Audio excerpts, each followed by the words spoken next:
Hello, folks. You can hear the winds. And what we're going to be talking about today is Age of Sigmar. It is a subject that I have not really touched upon for the last, 8-9 months, since maybe around February I spoke about Age of Sigmar and the strengths of Age of Sigmar as a setting, and why I thought a lot of it was pretty cool. What I didn't really touch on were its drawbacks, and there are many that stop me from really engrossing myself in Age of Sigmar. I want to talk about a few things first. Firstly, I love the old world. The old world is one of my spirit animals. I love Gotrek and Felix. I've read most of the books now. I'm completely enamored with it. I love Total War Warhammer. I'm planning on getting a very small army of old world miniatures from Mini Maker rather than Games Workshop. Just so I can have something that looks like it's from the old world. Not going to play with them, just going to have them on my shelf, sort of a thing, you know. But I love the old world and everything about it. And the ogres are my favourite faction in anything ever.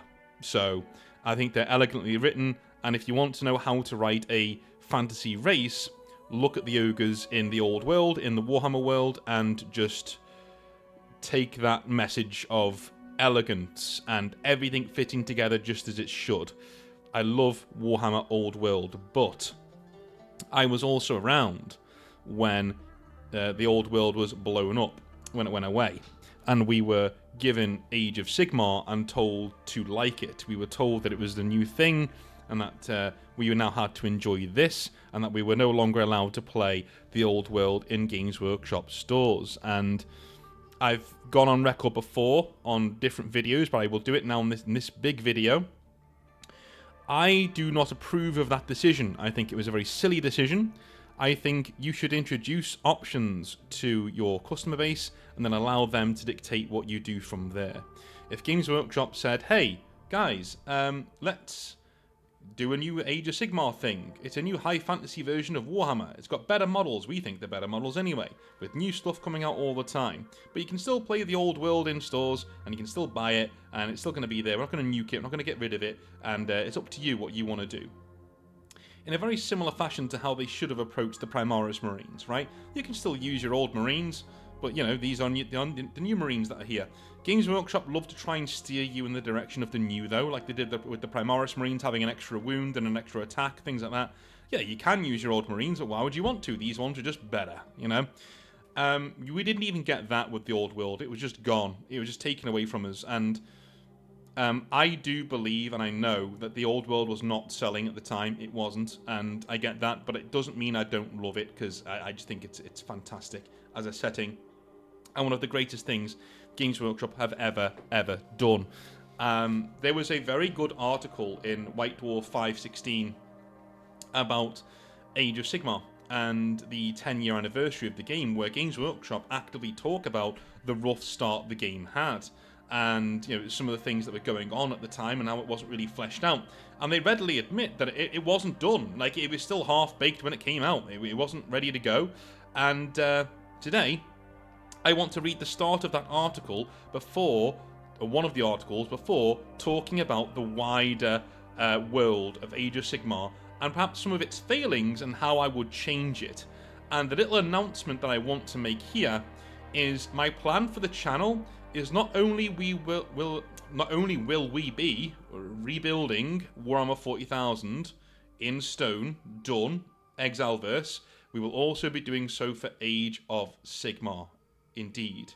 And one of the main changes we will be doing for that is making Age of Sigmar realmless. It will be one cohesive world where these armies fight on, and I'll explain why that's important in a minute. So, I want to read this. This is from White Dwarf 516. It's a very good magazine. I do suggest you go out and buy it. And this is from somebody called Jordan, who was writing. He is a, let me just say, as one of the Age of Sigmar lore writers, Jordan was the ideal memorian to recount the history of the mortal realms. He was even allowed to put down his burning brazier while he wrote this. Aren't we nice? Well, yes, you are. You are nice, White Dwarf people. But let's jump in and have a little talk about the start of Age of Sigmar. This is a lore thing, right? So part 1, the brutal beginning. And this is, and I quote, Following the destruction of the world that was, the Warhammer world, the winds of magic that had ravaged it surged over the void. Over millennia, magical energies of similar natures clumped together to form 8 mortal realms, and various sub-realms. Okay, before we go anywhere, immediately you've lost me. In terms of lore, this is wishy-washy in the highest of context. This is, there's nothing to grab onto, there's no foothold here. It's esoteric stuff, rather than there being an actual world. Moving on, and it gives you sub-realms as well, gives you, oh my god, and anyway, it's so confusing. Each was shaped by magic. For example, Akshi, the realm of fire, is riddled with volcanoes and sweltering deserts, while Shaish, the realm of death, is formed of every underworld of departed souls ever envisioned by mortals. Okay, so near limitless is what we're talking about here. These are near limitless realms. The one thing I really didn't like about this was the segregation of magic. Okay, so you can cast fire magic in any realm, but it's much more powerful in Akshi, right? It's much more powerful there. You can cast life magic in, say, Gairan, but it's that kind of thing. It's a segregation of magic that I don't really like, and I believe having these as completely separate realms essentially melds Age of Sigmar way too close to 40k. It's very easy to look at a realm and think planet, world. Okay? Very, very, very easy. In fact, I've got the actual thing here. Yeah, there you go. These are the realms, the mortal realms that you're seeing right now on screen. This is what it is. Discworld shaped realms that people live on, that are clumped together in the void. It is very high fantasy. It is very, shall we say, nebulous in the way that it is explained. And it is... I love war. It sounds really odd. I'm a student of warfare. I love reading about it. I love learning about it. And normally wars are fought for resources, nations, kingdoms, things like that, right? What you're fighting for in Age of Sigmar are realm gates that's getting from one realm to the other, but the resources that are within them are also very nebulous. Why are you fighting over these resources? What is there? Why is it important that you hold this realm gate? Why is it important that you conquer the realm of fire? It's just made of fire and mountains and deserts and things. What is there that you need? Why does Sigmar want to conquer the realm of fire?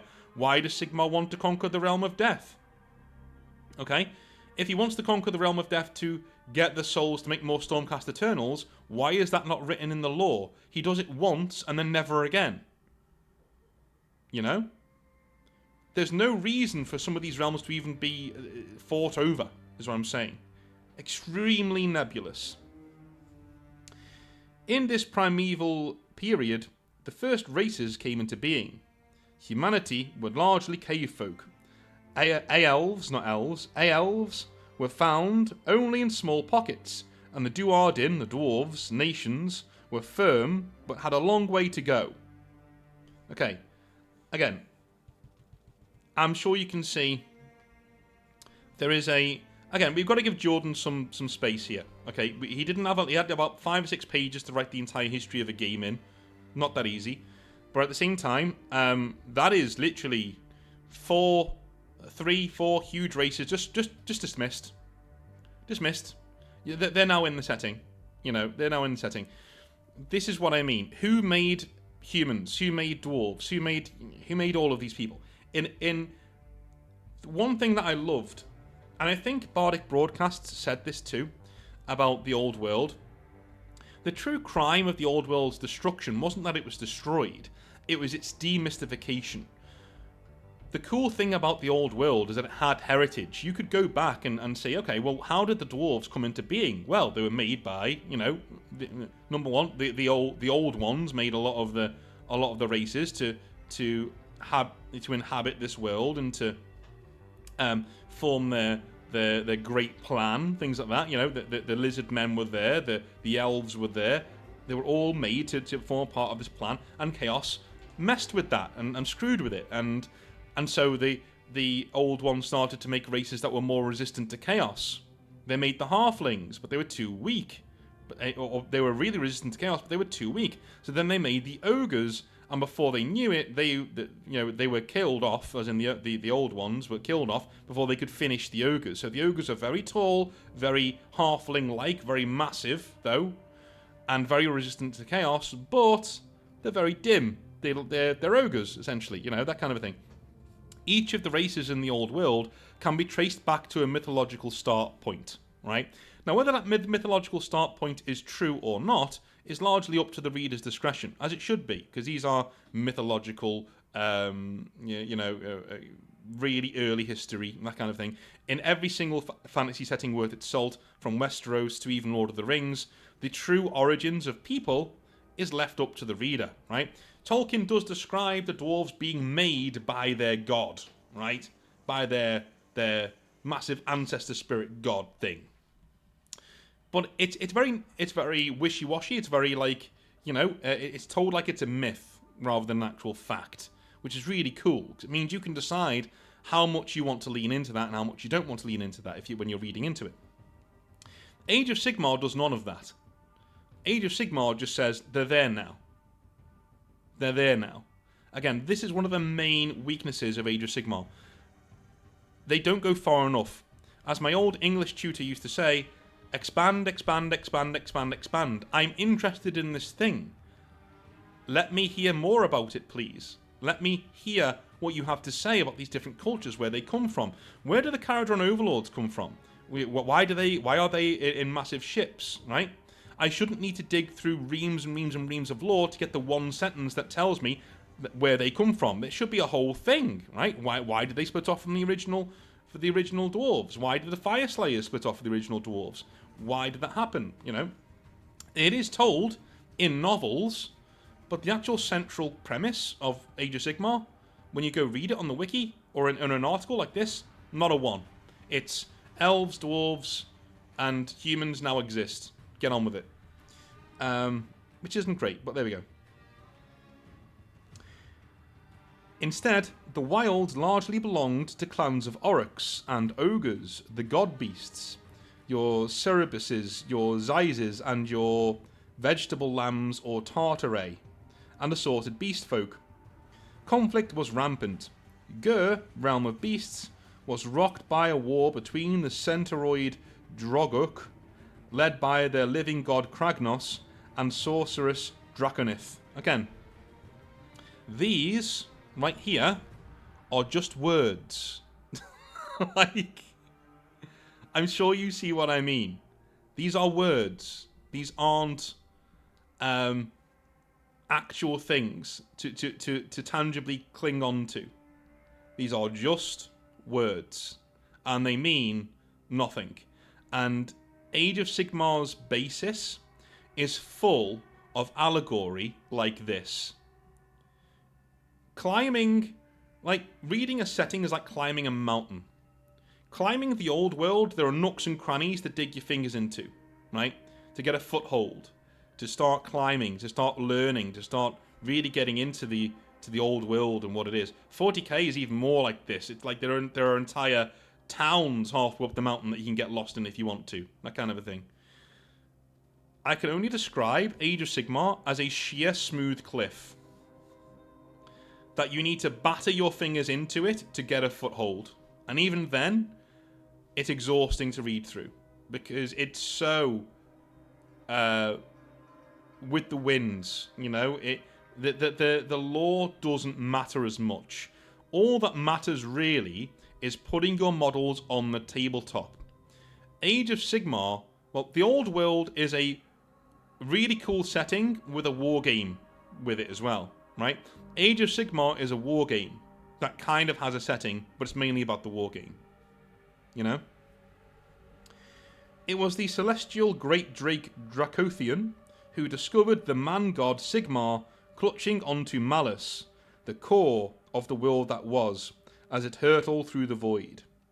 Dracothian aided the Heldenhammer by setting Malice high in the heavens realm of Azir, and the two became fast friends. Isn't that nice? So Sigmar, after his world blew up, clung to a bit of rock that formed its core, and then was taken by a dragon, and they became friends.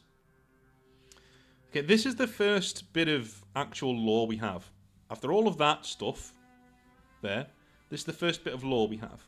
And it's still very allegorical, but I like it. This is the kind of lore I like.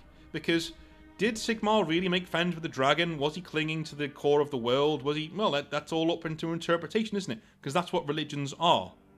Was anybody really talking to a burning bush back in the day? Or were they just high on hashish? We don't know, right? Well, you know, I know which one's more likely.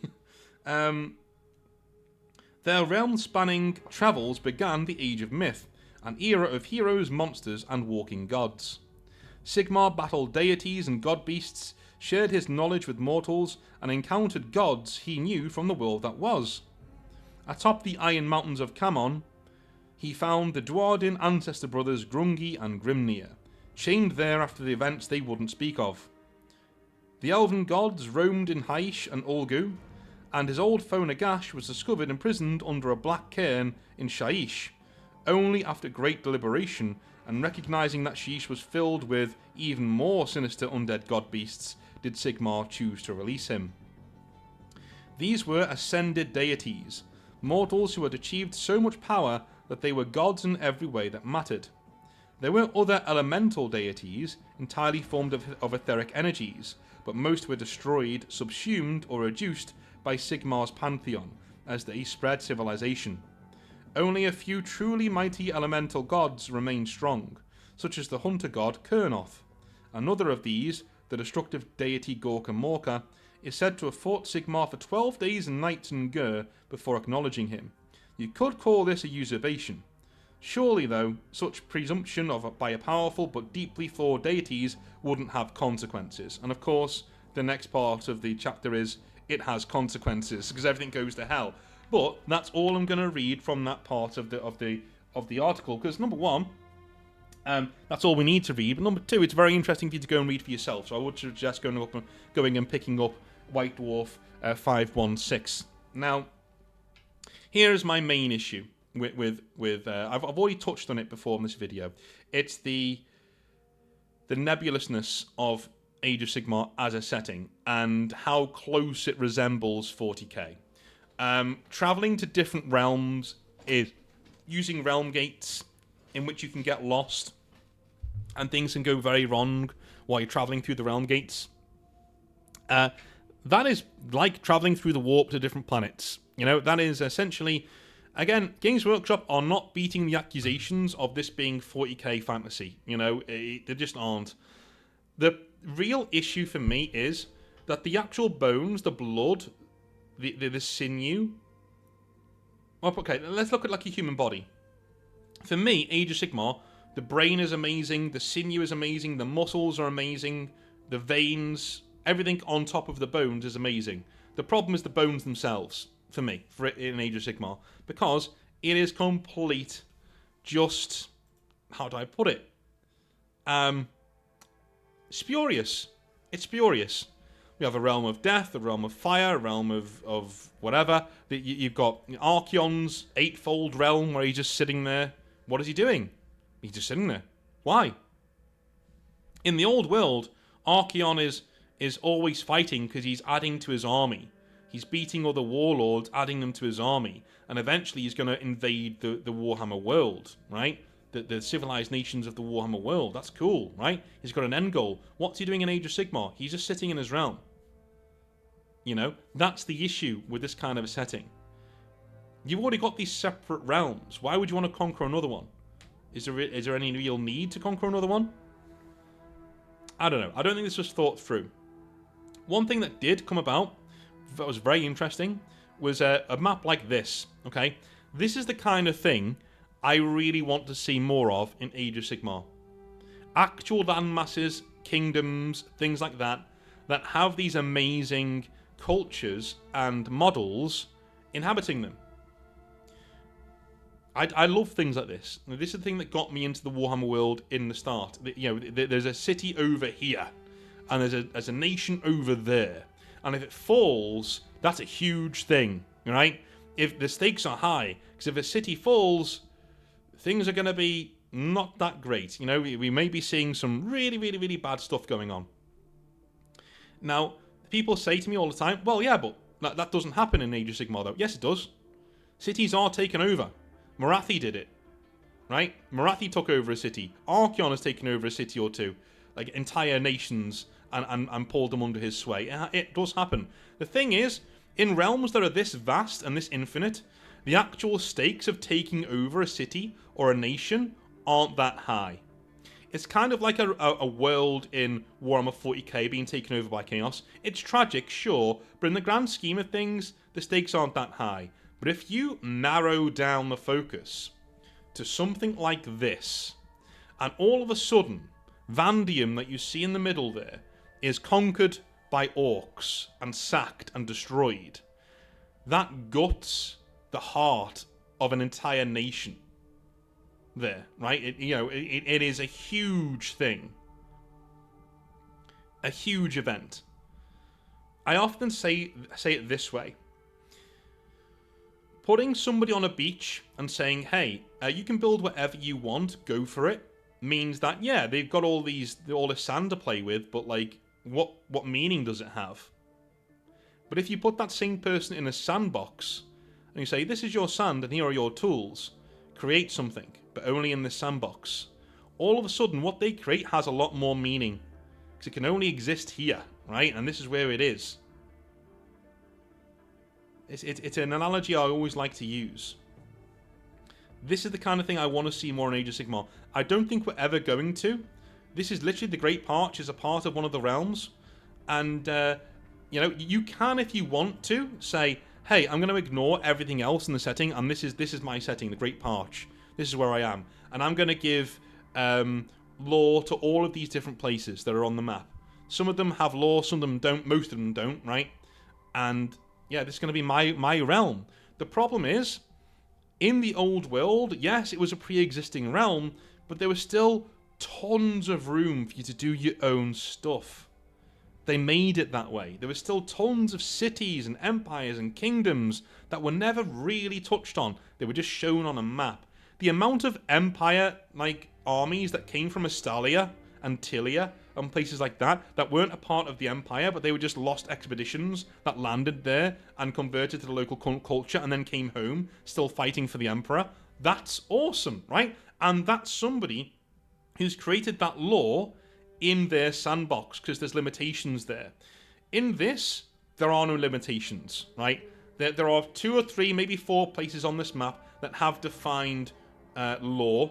The rest of it is up to you. It is literally all up for grabs. And what's even worse, this just forms one small part of the world that is actually this. And and lo and behold, all stakes are lost when you look at the realms and how they're interconnected or not interconnected, or the metaphysical, how things work. Somebody, though, on Reddit, shock horror, did something that I thought was pretty cool. This is a world where the realms are on a single planetoid.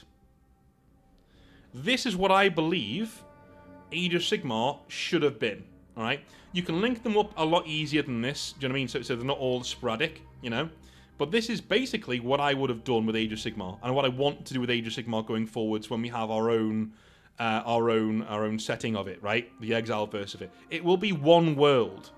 And Gur, Akshi, Kamon, Gairan, Shaish, and Olgu, and Haish will be continents, areas of this world that have different forms of magic there, but you can use any form of magic anywhere in the world, right? But the world is corrupted by magic in several different places. That kind of a thing, you know? You have ships, you have fleets. Have you noticed in Age of Sigmar there are no seas or ships that you see? There are on maps, but we don't see any pirates anymore, right? We see lots of airships, lots of high fantasy stuff. Where are my ships on the sea? Where are my ship battles, right? Where are my land invasions from great fleets coming across the seas? You don't really see it.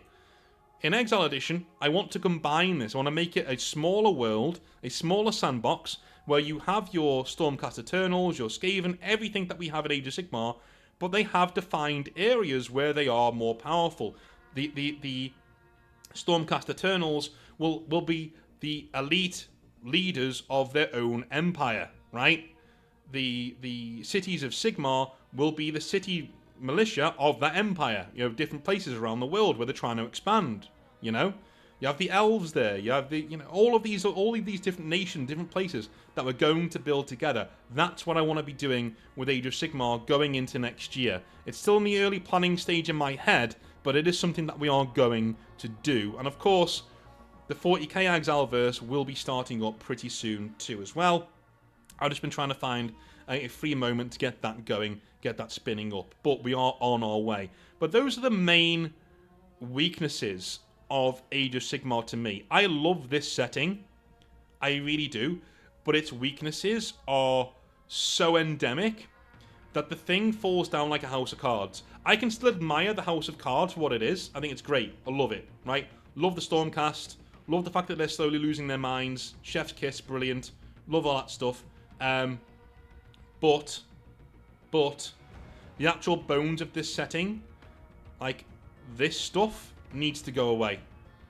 Do you think I'm mad? Do you think I'm crazy? Let me know in the comment section down below. I love you all long time. Hopefully you have a wonderful rest of your day, and I will speak to you very, very soon for some more hobby nightmares, alright? I'll see you around. Have a good one. Bye now.